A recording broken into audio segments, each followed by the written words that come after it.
Maintenant, je vais vous parler d'une anecdote pour un peu essayer de comprendre comment les anges communiquent avec nous, ou les guides communiquent avec nous. J'avais posé cette question aux anges de pouvoir écrire un livre. Et donc, dans les semaines qui ont suivi, j'ai commencé à avoir énormément de machines à écrire.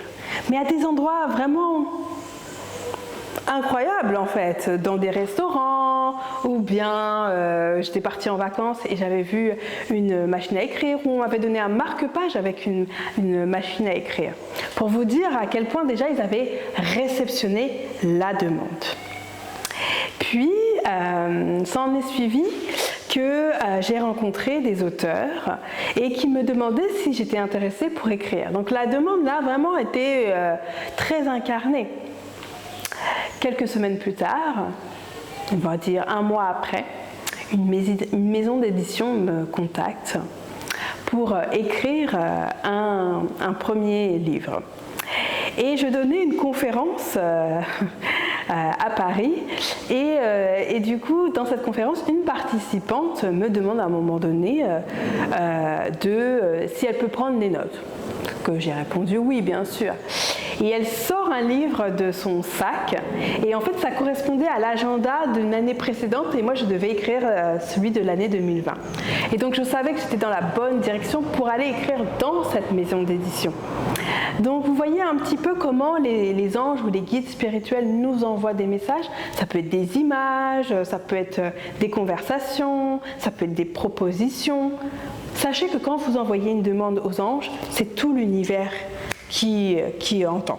C'est pour ça qu'il est très important de faire une demande. D'une demande, et comme je l'ai expliqué dans d'autres vidéos, que ce soit la plus claire possible. Par exemple, quand vous parlez à votre ange gardien ou à un guide spirituel, nommez-le. Mon ange gardien, mon ami céleste, j'ai besoin de, je te demande cela. C'est très important d'être le plus clair possible. Parce que s'il y a trop d'informations, vous allez voir que il faut imaginer que là-haut, ils sont sur leur nuage. C'est très drôle ça. Il faut imaginer qu'ils sont sur leur nuage, et ils se tournent les pouces et que dès que vous leur envoyez une demande, eh bien, ah oui, mais si on a une, deux, trois dans la même demande, ça va être un peu le cafouillis de ce qu'ils vont vous envoyer comme signe en bas. Donc, soyez le plus clair. Quelle est mon évolution au niveau professionnel?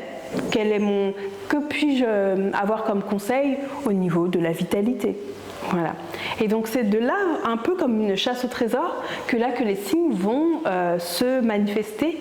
Et l'idée, ça va être vraiment d'être conscient, d'être dans l'ici et maintenant.